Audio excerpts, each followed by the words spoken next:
Alright, so let's take a look at this. They want us to graph this function.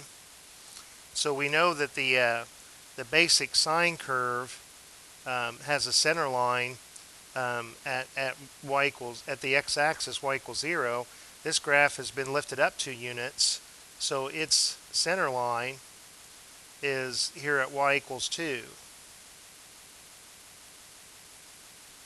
And with an amplitude of 1, I know this graph is going to bounce up and down from y equals 3, well, from y equals 1 up to y equals 3, right? That's the range. So 3 and 1.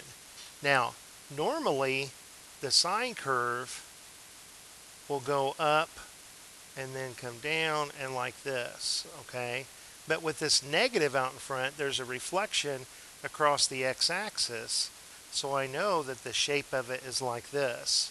All right, so let's, the starting point for the sine is here at the center line, and so if we were just taking the sine of 0, we know we'd be at the center line. This expression x minus pi over 4, if that were equal to 0, if x is equal to pi over 4, I know I'm at the center line. So pi over 4 is half the distance between 0 and pi over 2. So I'm going to estimate that my starting point for that sine is right there. Now, the period, the length of time that's going to take to complete this cycle is 2 pi divided by the coefficient in front of x. So I'm going to put my period over here because I'll want to refer to it. 2 pi divided by 1 is 2 pi. Okay. Now, normally I would, all right, now let's, we know that this, we've taken care of the phase shift to the right. We know it crosses its next center line, that if I'm at pi over 4, that the next time it crosses its center line is half of the period.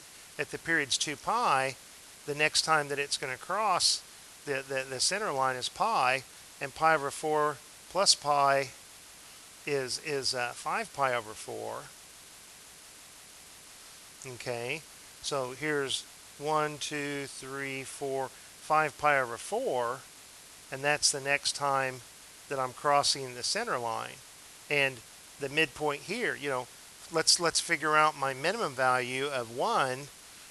We know that at pi over 2, the sine of pi over 2 gives a minimum value.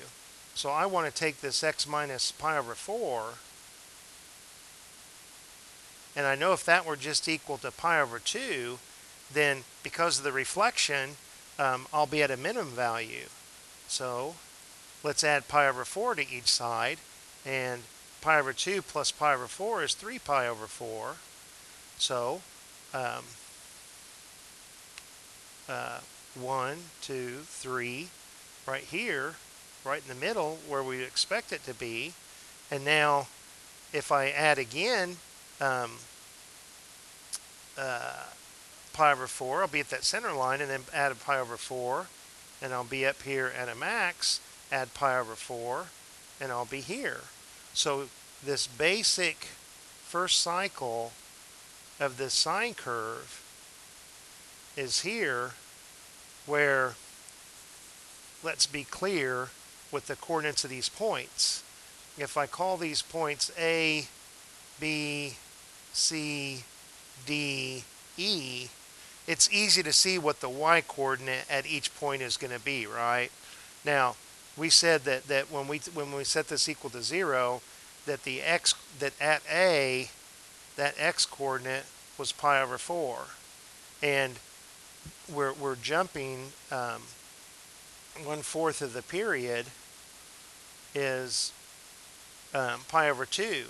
So if I add pi over 2 to this,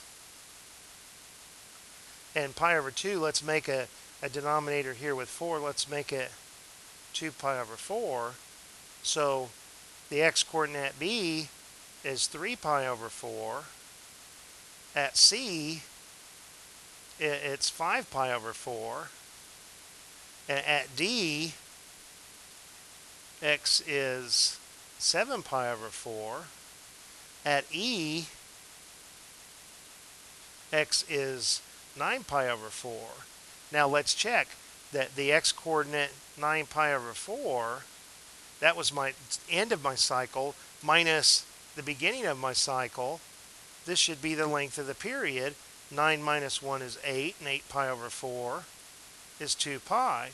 So, I'm pretty confident that we have that right cycle going, and now this is going to just repeat.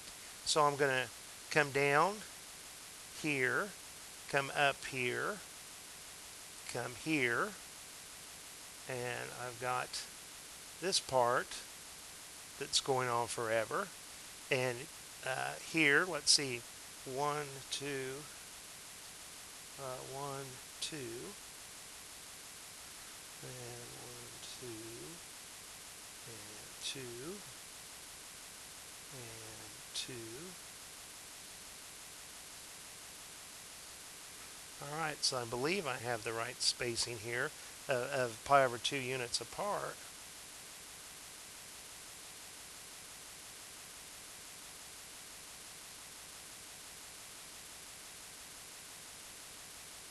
There we go. There's our sketch. All right.